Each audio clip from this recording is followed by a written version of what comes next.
All right, welcome back to Odyssey of a Teenage Dirtbag, the true story of how a kid who once had nothing, no direction, and no shot built a life worth living.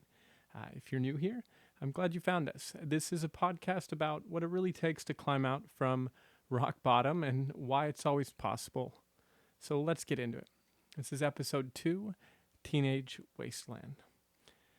The days and years started to slow down for me just as I'd entered high school. I'd developed some aptitude for skateboarding, and most of my days were spent winding down at the local grocery store parking lots, attempting to grind a handrail or kickflip down a set of stairs.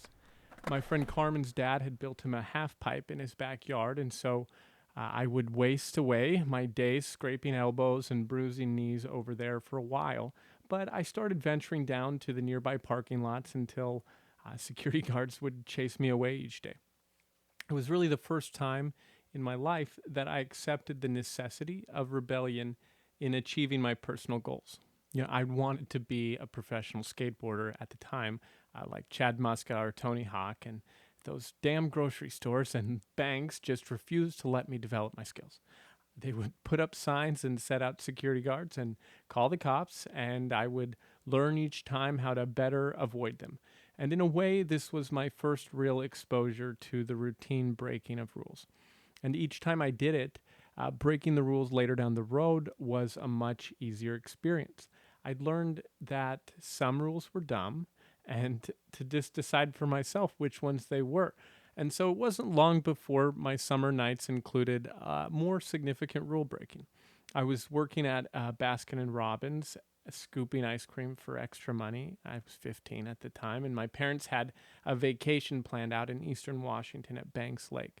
But I'd convinced them to leave me behind because I was working. And during their 3-day absence, I had planned out an exceptional house party with all of my skateboarding buddies.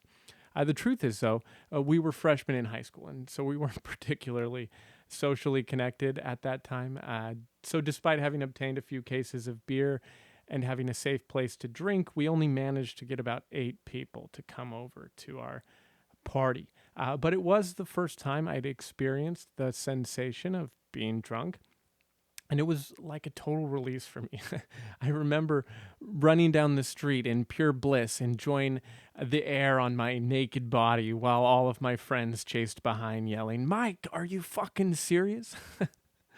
But it was fun. It was a fun time. And I found the experience to be exceptional and foundational enough for me to want to do it again at the nearest opportunity. And that same year, I had my first real girlfriend.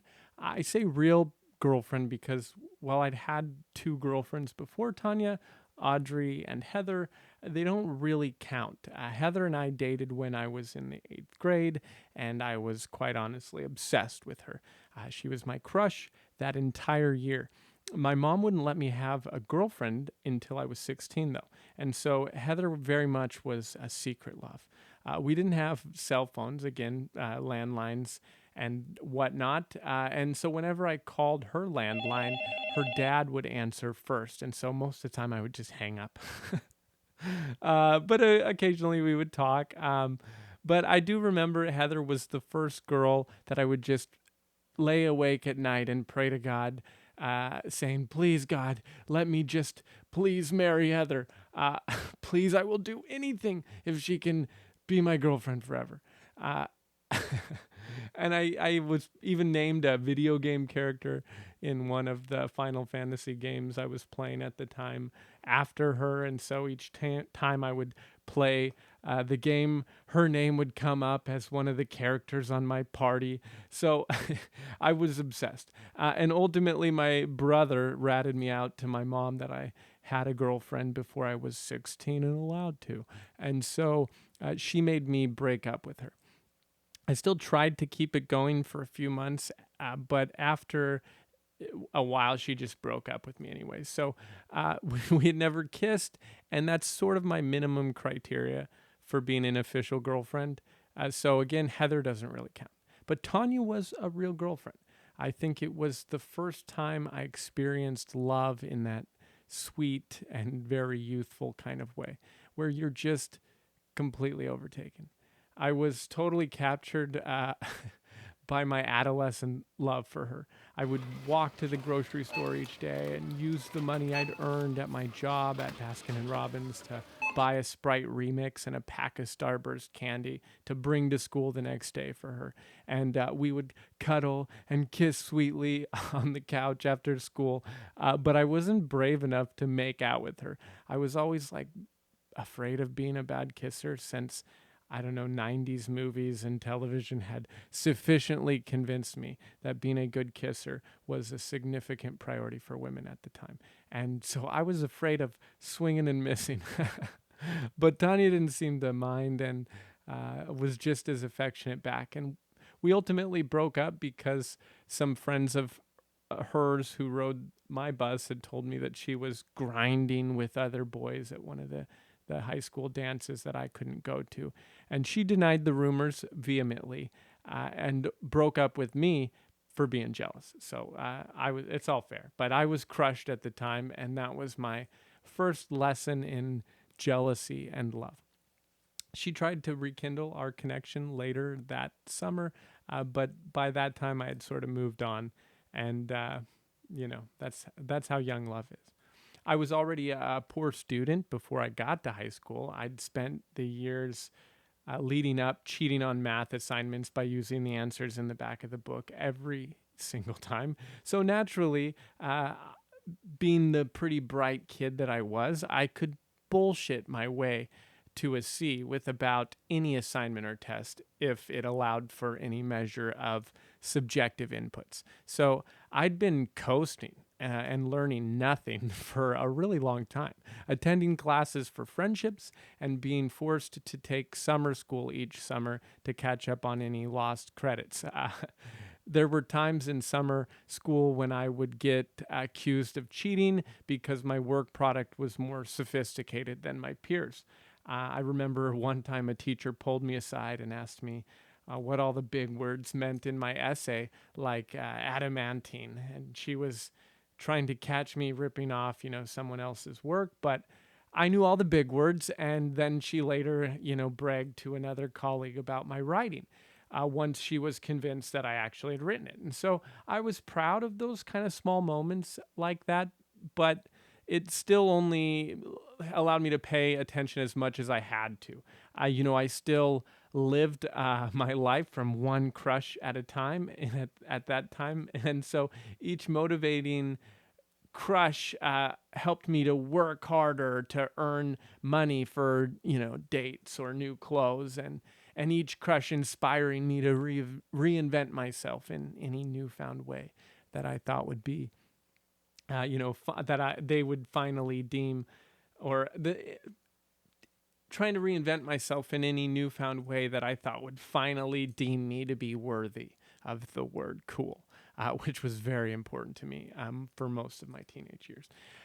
But I had the good fortune of being a teenage boy during the release and popular rise of the Fast and the Furious movies. And specifically, the first and second movies were really popular. And so out of this collective teenage zeitgeist came video games like Need for Speed Underground 1 and 2, and the rise of highly modified cars and car meets. And so even before the early 2000s tuner culture, I had been fascinated with cars. My grandfather worked on and raced cars, and throughout most of my childhood, he routinely drove me around at high speeds on back roads, slamming gears, burning rubber. He purchased for us grandkids a go-kart early on, so I was used to driving at a very young age.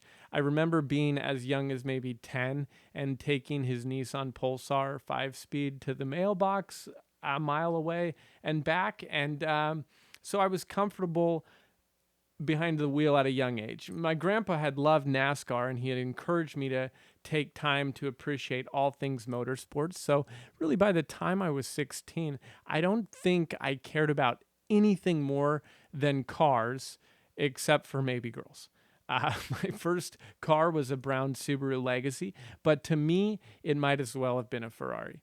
My good friend Tony and I would work on that car for hours, making modifications to the engine and lighting to try to compete with other guys at the local car meets. We would drive to nearby parking lots to meet with, 30 or 40 other cars to all pop hoods and talk shop. It's where I would smoke cigarettes for the first time and where I would watch my first fist fight. We would set up races and use a little police scanner to listen for incoming cops. And it really felt like life in the movies. It was an exciting time to be a teenager. Races were held on Fridays and Saturdays with dangerous chases, high stakes bets and criminal activity all around. I felt like an outlaw and I liked it. Now, around this time, the Seattle music scene was on fire. I was driving up every chance I could get to go to local shows at a small concert venue called Graceland to see bands like Schoolyard Heroes or Emery. The concert venue has since undergone a series of name changes, and now it's called El Corazon. But to me, it will always be Graceland. And if a show was in Seattle, I would go up to Graceland, and if it was in Tacoma, I would go to Hell's Kitchen off 6th Avenue. And I went just about every chance I could get. It was just a seriously fun time to be alive and to be moving through adolescence. My brother and I would pick up our neighbor Jason and our other neighbor Molly, and we'd just escape to concerts, stage diving or moshing or, just rocking out, and then do it all again the next weekend. The scene kid movement was on the rise, and due to the compelling influences of my cute neighbor Molly, who in all wisdom convinced me that scene kids were the hottest things since fire, I thought I should also join the revolution. MySpace was just starting to become a thing, and so suddenly I had one and dyed my hair black and wore eyeliner and sang the sad songs with the best of them. I started dating a girl named Lauren, who was a cheerleader at my high school's rival, Enum Claw High School, and she was flirty and fun, but she liked to flirt with everyone. So it was just one of those relationships that was hot and cold. But we were really serious for a while. She was who I'd lost my virginity to. But things fell apart at prom when she left with another guy. And prom was in Seattle at one of those Argosy cruise boats. And so afterwards, I'd spent my time walking from the dock, searching for friends to catch a ride home with. And it was really my first true and genuine heartbreak. I remember feeling like my entire world was over. We'd given each other promise rings. And so to me at 16, it felt like I was going through a divorce. I'd stopped going to school altogether for a couple of weeks, and I pretended like I didn't care if I lived or died. When my mom finally forced me to go back to school, I would just skip class and go drive off with friends to avoid, any real responsibility. We would all go to my friend Joey's house and get his parents' guns from their safe and then go target shooting on the Forest Service roads above Wilkeson. And then they would drop me off back at school just before the bell rang for the day. So it was, it was fun.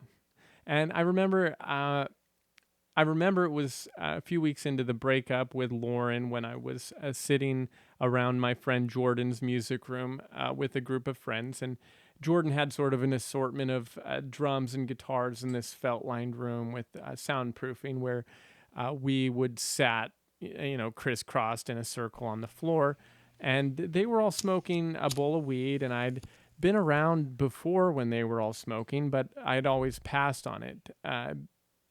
For years, my friends had smoked weed, but I'd never partook, and my friends were always surprised when I said that I didn't smoke weed, and so it sort of became this badge of honor, being one of the last in the friend group to not do it. But I didn't really care anymore, and after my breakup, and so I used my sad mood to give me an excuse to push me forward. And I don't really remember feeling particularly anything that first time, but it was enough to break the ice, so to speak, and make me want to try it again. The next time it worked. That time, that was an experience. I was at my friend Jake's house, and we'd smoked out of a homemade bong we'd made out of a 2-liter soda bottle and some tinfoil. And his younger sister at one point came into the bathroom when we were cutting up the 2-liter bottle to make the bong. And we'd lied to her, telling her that we were making a submarine to dive and sink in the bathtub, and once we'd finally got all the parts together and got it working, we smoked some weed, and it was some that we had gotten from our other friend Nick's dad. And after a few puffs, I was laughing hysterically. And we were just totally engaged in a state of play. The neighborhood was our playground that night, and we just wandered around laughing and exploring the world through this new lens. We went back home and I slept it off. And for the first time, I felt like I had experienced something truly spectacular. Like drinking was fine, sure, but this was on another level. It was uplifting and jovial, and I just had fun. And, I had been through years and years of dare campaigns telling me, just say no. So I was feeling like, what the fuck did they know? you know, Something had been cracked open for me. And something changed in my mind, and I was just ready to call bullshit on any other lie that I'd been told after that. So later that year, I started dating a girl named Bree, and I was probably as enamored with her as anyone I'd ever met up to that point. Bree was one of the more spectacular girls that I'd dated in just a sincere and beautiful kind of way. We'd had a few classes together, and she was kind to me during my breakup with Lauren. And honestly, I don't know how I really ever caught her interest in me at all, but I had it. And we shared a passion for good music, and we would drive around listening to albums and enjoying each other's company. And around the same time, my peer group was growing, and I was becoming more popular. Historically, I'd been an outsider skater kid, but by my junior year in high school, I was getting invited to more parties by kids who were way cooler than me on the social Richter scale. And then I'd become a bit fixated at the idea of just looking cool and doing cool things. And anything that I thought advanced that image, I was all for. One of my newer friends, Nick, was connected to a larger group of people I thought were particularly cool. And he and my other friend Jake were inviting me to more drinking nights and smoke outs, and I was feeling included and a part of their little group. And I felt like I was moving closer towards being in, with the cool kids. And these two knuckleheads had convinced me to break up with Bree. They had told me that she was bringing me down and that she was a nag and that they knew way hotter girls that were routinely asking about me and that she wasn't even good looking and she, a number of other reasons why I needed to break up with her. And I was an idiot and I listened to them. And now I truly believe that we all grow most from our mistakes. And really, you only learn when you screw it up. That's the only time you really truly learn, is when you get it wrong. And so I don't regret breaking up with Bree, but I do regret how I broke up with Bree. I told the other guys in our friend group that I didn't really like her and that she'd given or gave bad blowjobs. It was just such an unnecessary and cruel statement that wasn't even true or relevant. But I thought I was being cool in the moment by sounding sexually sophisticated or like I knew the difference between a good or a bad blowjob. And one of my friends told Bree what I had said, and I'm certain it just humiliated her. After a few weeks, I'd found out that Nick and Jake had really only convinced me to break up with her so that Nick could take a shot at dating her, and that they didn't give a shit about being my friend at all. And so I was a complete fool, and I really felt it in fullness. She didn't deserve the embarrassment that I gave her. She didn't deserve any of it. And it was a hard mistake for me. But after the fiasco with Bree, I started living life a little closer to the edge. I'd been routinely racing cars with Tony. I was smoking weed whenever it was available to me at the time, and I was going to house parties whenever I was invited. But even in the worst moments of my life, I've always had a solid work ethic. From the time I could hold an axe, I was splitting wood for extra money at my grandpa's house. And so by the time I was 15, I had two jobs. One was working as a landscaper for my friend's older brother, Jake, and the other was working at Baskin and Robbins scooping ice cream.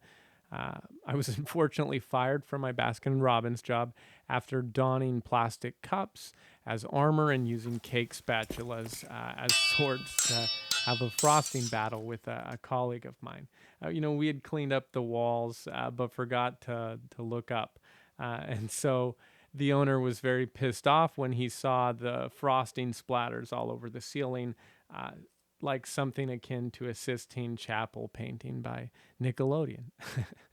I never really made much money at that place, anyways, because they allowed us to take out an ice cream tab on our paycheck, and I pretty much ran that thing up every week buying pints of ice cream.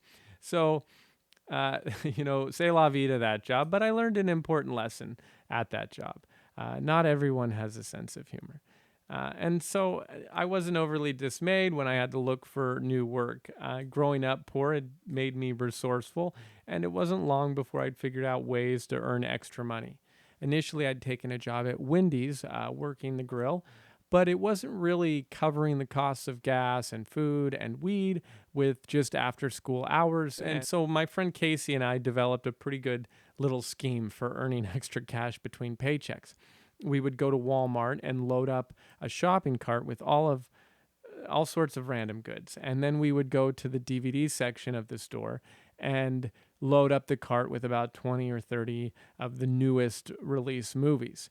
And with our shopping cart full, we would then go about 3 aisles over to the toy section where the really cheap toys were, like the rubber snakes and whoopee cushions and dinosaurs that grow in water. And they didn't have any security cameras in that aisle. And so Casey would stuff all of the DVDs into his XXL Hot Topic pants, the kind that the goth kids wore.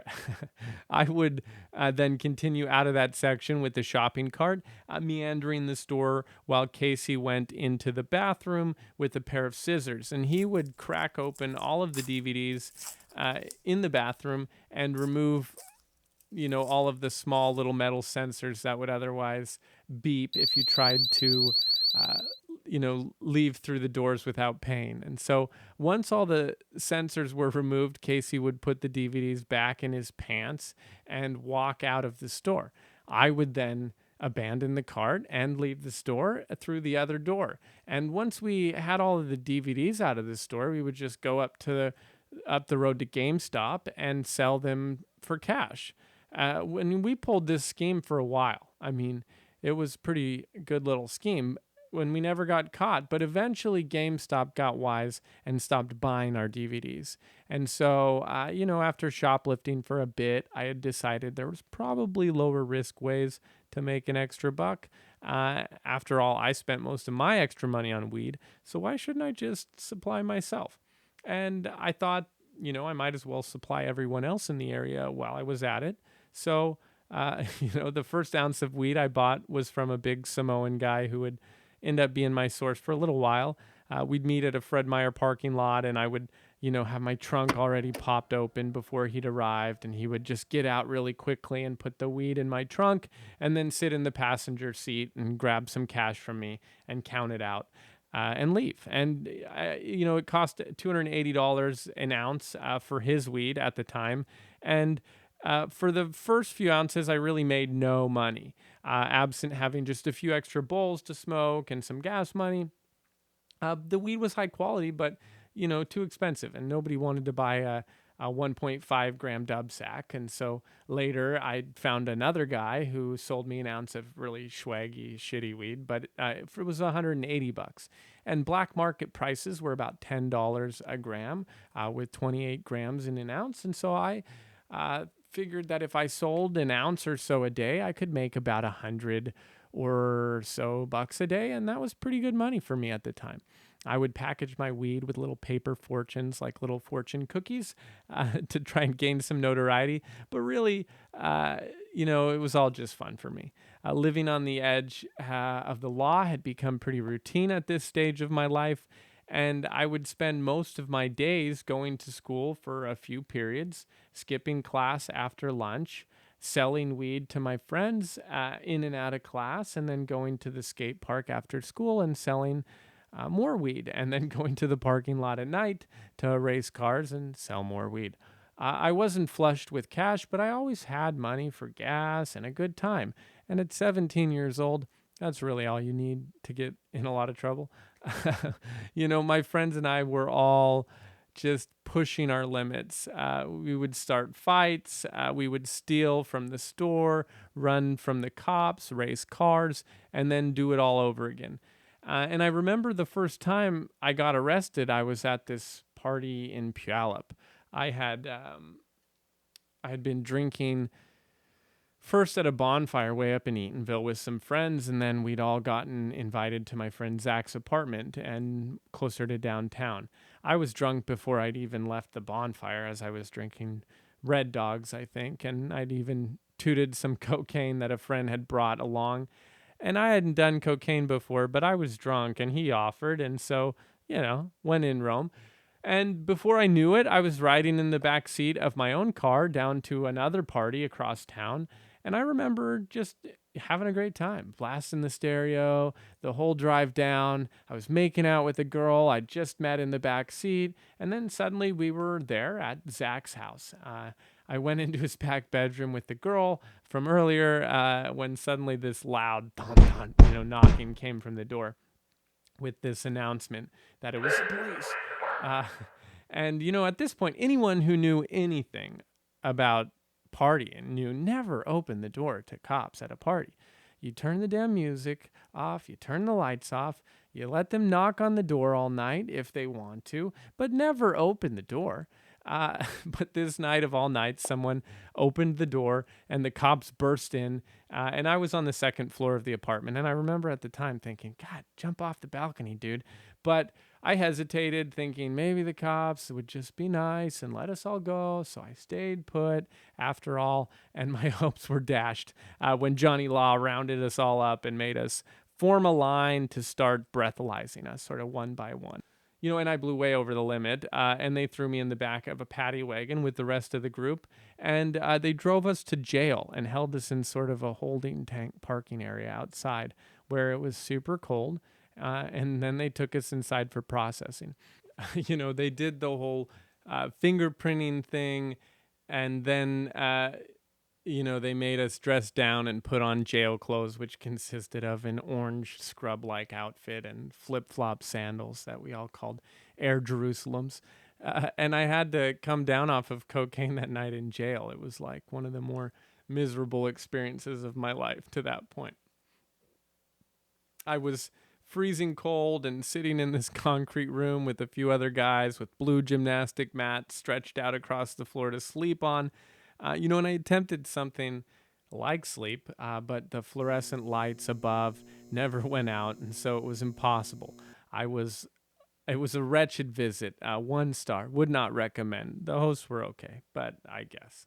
After about 24 hours, though, I reached my brother to pick me up and was charged with an MIP and some other infractions, all of which were later deferred for good behavior. The next time cops showed up at a party, though, I was determined not to let them catch me. Casey and I had gone to another house party in Puyallup close to the fairgrounds, but this time I'd learned my lesson.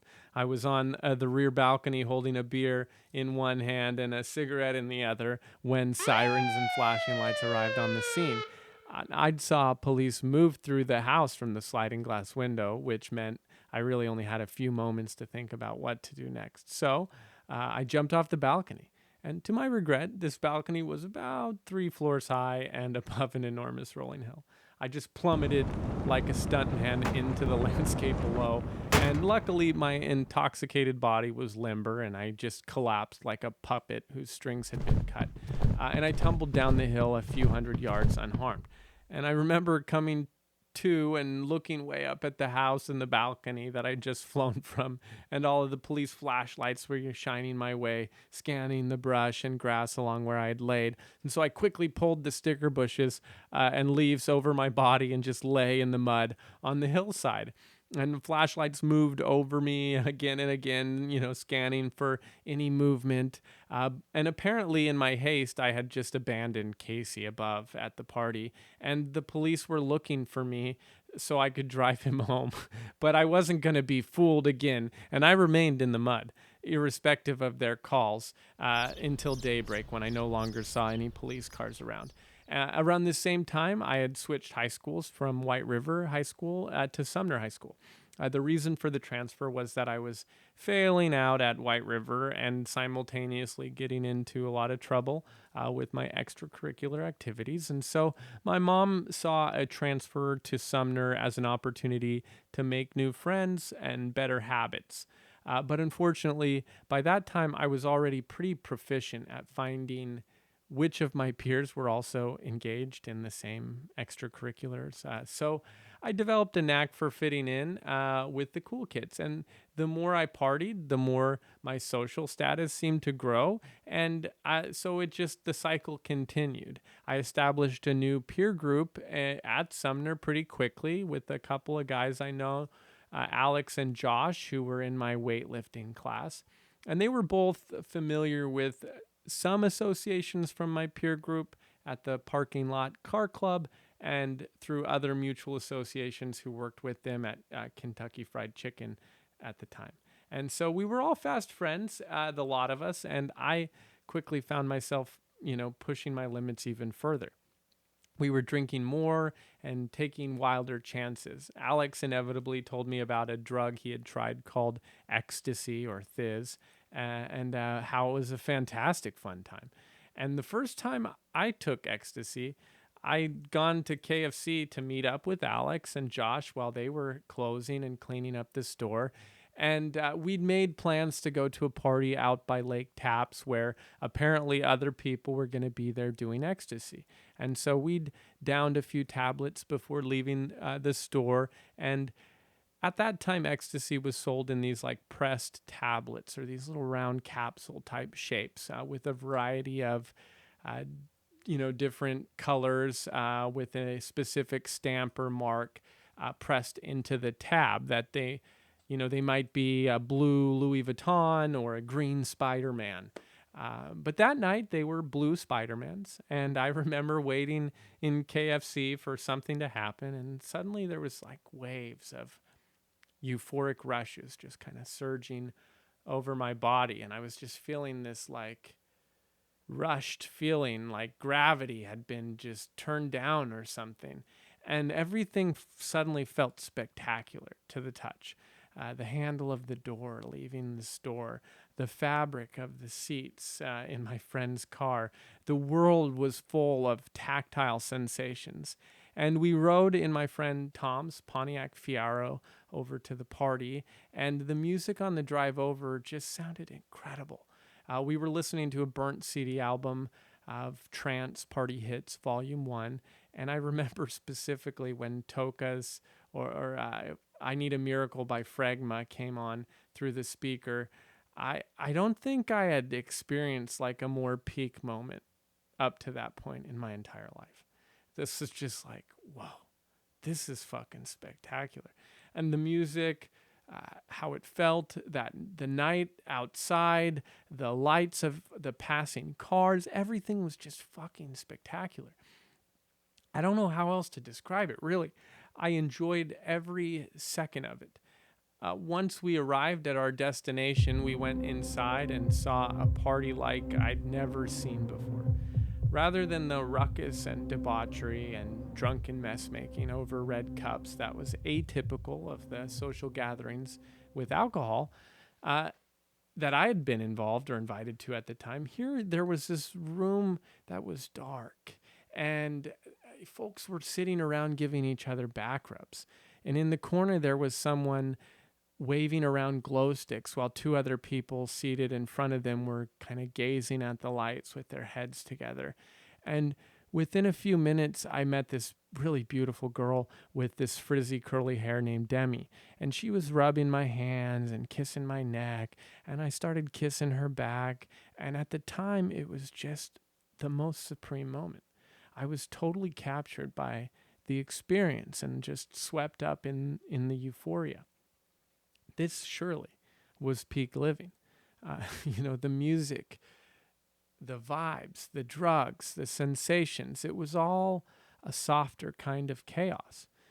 That party experience quickly turned into the Seattle rave scene, which was pretty lively at the time. I mean, really, to me, it was peak trance and club dancing and just a fun time to be alive. I would go to Seattle on the weekends with friends, and we'd go to these venues that were essentially warehouses kind of turned into trance music shows. And I would go pick up Demi and her sister Patty in Renton, and then we would drive north on 405 to I-5 until we got to Linwood to get to our friend Maddie J.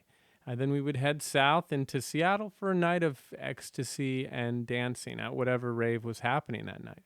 We'd listen to Armin van Buuren or Tiesto on the way there, and then Postal Service Always on the way back.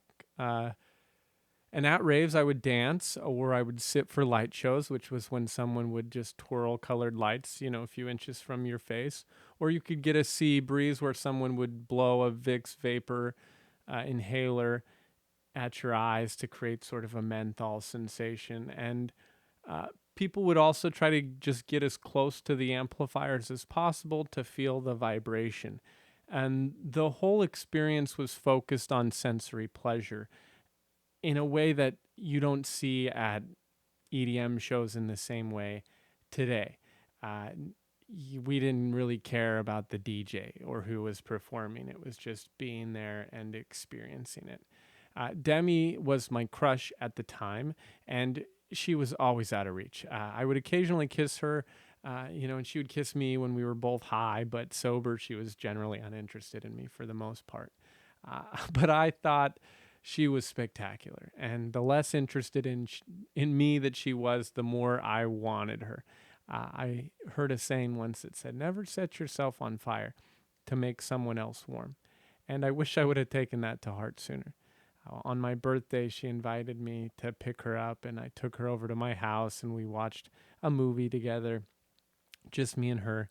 And she kissed me that night and made me feel like, for a moment, I really had a chance. But that chance never manifested after that night. I was still selling weed, and the club scene was sort of an easy way to stay connected with customers. I enjoyed taking ecstasy when it was available to me. X was pretty fun to take, but the problem is the come down was no fun at all. And once you were out of pills or daylight was around, the fun inevitably had to run out. And so the come down always involved, for me, laying awake, miserable and uncomfortable, unable to turn my mind off. I would be thirsty, hot, and just jonesing for something I either didn't have or couldn't take. So inevitably, I would just take something else that was available. And if that was Coke, so be it. And after a while, Coke was kind of more fun than ecstasy. Cocaine sort of had this dangerous mystique for me. Maybe it was movies like Scarface or Blow, or any other mob flick associated with the drug, but it had this sort of certain je ne sais quoi that inspired more of a gangster culture than any other drug that I'd been exposed to before. I was all Ayo for yayo at the time, and the more I did, the more my friend group started to shift a bit from the rave crowd to a bit more of a sinister group. When I would arrange buys for cocaine, it was always random. Whenever I had to meet someone, it was under suspicious circumstances and always felt like somewhere the cops would be watching, like a setup was about to happen. And probably most of that might have just been the paranoia atypical with the drugs use, but I always felt like I was putting myself in really sketchy positions when I had to buy cocaine. My stomping grounds shifted quickly from Sumner to then Puyallup, and then from Puyallup to Spanaway, and then from Spanaway to Parkland and Tacoma. And my social group generally became much more crime involved. I would routinely steal from parties, steal other people's drugs, or lie. I remember one time I betrayed my friend Alex for like $10 worth of cocaine. He had given me $10 and I had $10 and I was supposed to go buy us what would have been the 20 the 20 sack, which is generally the lowest amount a dealer would meet up with you for at the time. And after I got the bag, I just ignored Alex's calls altogether and then decided to use all of it myself. And it was like stone cold. And there was no reason for me to do it other than just my own selfish desire to have like a little bit more. But that's what Coke did to me. And it happened to all of my friends too. We all just sort of became degenerates. It was only a matter of time before I got arrested again. This time it was much more seriously humiliating, though, and I think it was probably a good thing for me. We were visiting extended family at the time in Newport, Washington, which is just this little town right on the border of Washington and Idaho. I'd been using cocaine and stealing at the time, and I felt like the coolest kid in this little shithole town that I was visiting. And I'd gone with my family to Ben Franklin in Idaho that day and decided to steal a watch and a wallet to show off in front of my cousin. I was pretty sticky fingered by this point, and I hadn't been caught. So I thought I could fool the counter girl at Ben Franklin by having her take out a bunch of display watches. And then when she wasn't looking, I would try to put one in my pocket. Well, she might not have seen me, but the security cameras sure did. And before I made it out of the store, I was detained and arrested and then released to my mom. And we still had like 3 days of our vacation. So I had to explain to my entire extended family what happened and why the police showed up at the store. And I made up a story about how it was all this big misunderstanding and this stupid podunk hick store had me all wrong. And I had a court date and I would get my chance to tell my story there.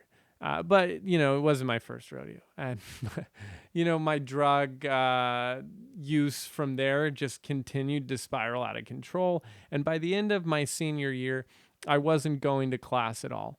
I was re-enrolled in White River because my bad friends there weren't as bad as my bad friends at Sumner, but none of it worked out too well. I mean, it was really all a little too little too late. I had more run-ins with the police, and my life was just well and spiraling out of control.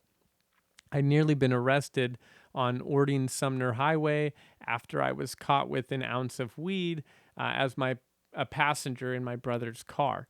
An undercover Nissan Altima, which I'd never seen before and haven't seen since, pulled us over with a sort of like visor police light and hidden grill lights. And the cop didn't even go to the driver's side, but rather went straight to my door and opened it without asking me any questions, just pulling me from the vehicle. "Where's the meth?" he says to me. And I'm like, "Man, we're just smoking weed." And he asks again, "Where's the meth?" he asks breathlessly. And I'm like, "Man, we're just smoking weed," I said back honestly, surprised. Marijuana was still very much illegal at that time, but the officer still seemed relatively relieved. That was all that we had. He had looked over this Chillum-style pipe we were smoking from and said that he had observed us smoking and believed that, based on the shape of the pipe, that we were smoking meth by mistake.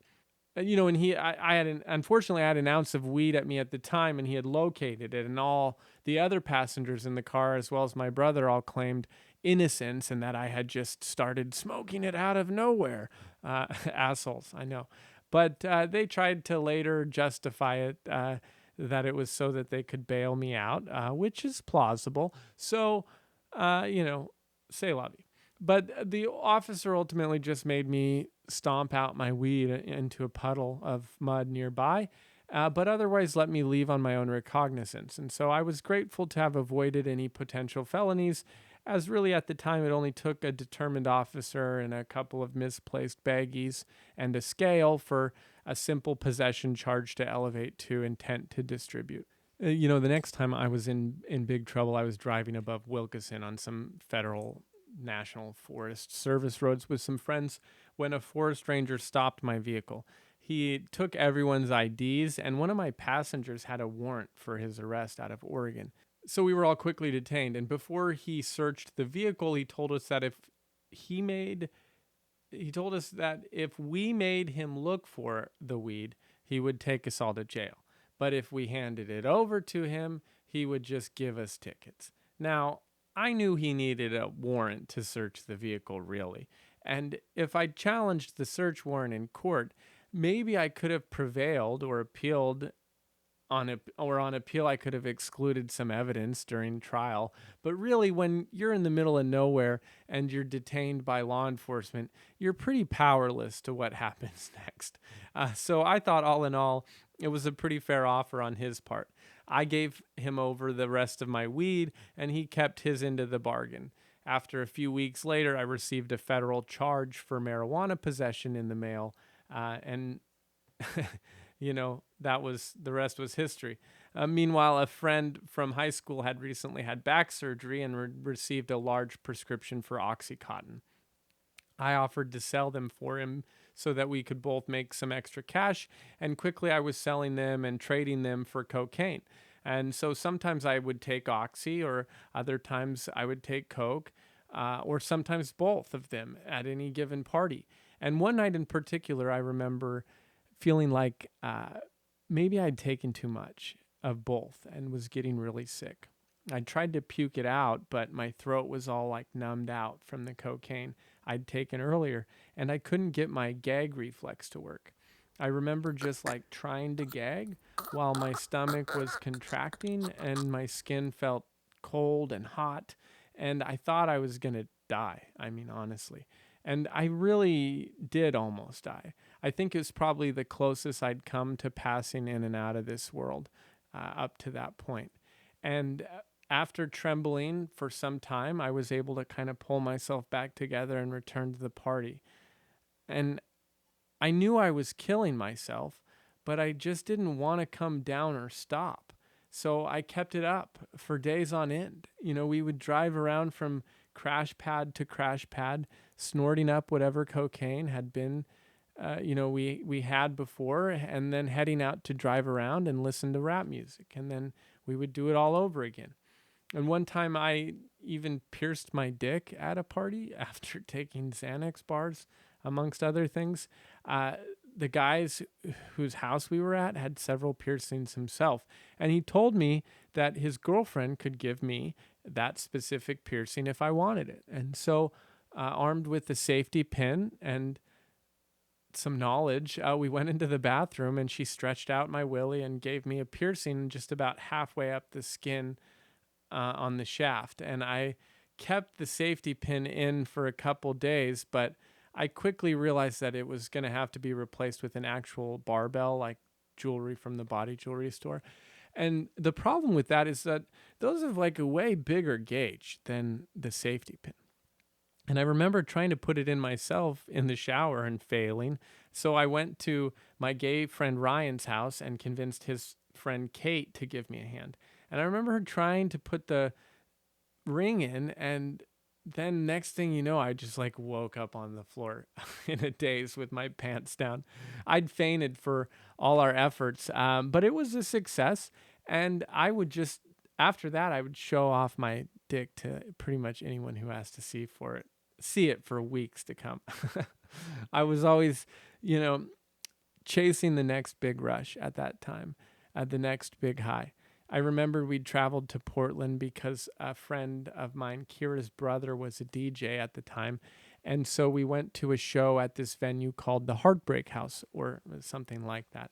Anyways, it was this really cool venue with a few floors of music. And then it had this like indoor and outdoor dance area. And in the outdoor section, I had met this like ex-special forces guy. He was like a Green Beret or something like that. And he told me about how when you're tripping out, that getting knocked unconscious can give you like a crazy rush.